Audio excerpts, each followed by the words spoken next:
But Dahlia was at a loss for words. It would be difficult to repay the favor, but she had no choice but to accept the gift since Regulus' life was at stake. Miss Nicholson, if you want to thank me, I do have a favor to ask, Gavin suddenly said. What is it? Dahlia raised an eyebrow. I'll be hosting a banquet at Viridian Hotel tonight, so I'd like to invite you, Gavin answered with a small smile. A banquet. Dahlia hesitated before nodding in agreement.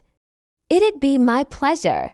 Gavin had helped her a lot, so she couldn't refuse him.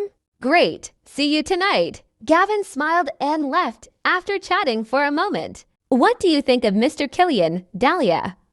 Julie blurted out as soon as Gavin was gone. He's a general despite his young age, so he's definitely an excellent person, Dahlia responded casually. Not just that. I think he likes you, Julie grinned teasingly. Nonsense, Dahlia glared at Julie. We've just met.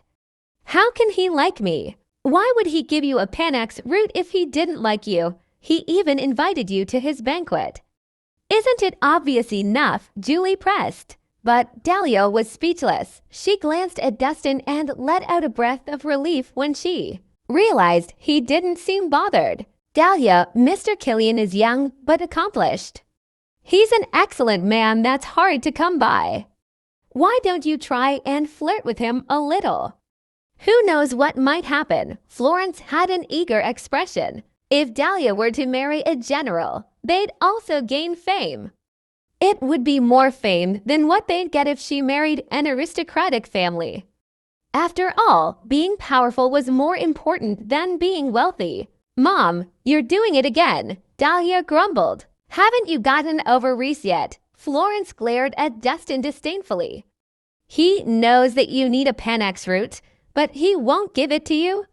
What's the point of keeping a man like him? Exactly, Julie nodded. You saw how that guy refused despite how we begged him. Yet Mr. Kirrin, whom we barely know, was willing to help us.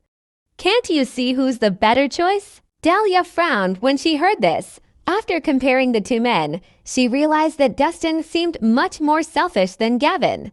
Are you going to believe him when you've only met him once? Dustin suddenly asked. Are we supposed to believe you, then? What makes you think you're trustworthy? Florence snapped. She's right. Mr. Kirrin not only saved Dahlia, but he also helped us in times of need.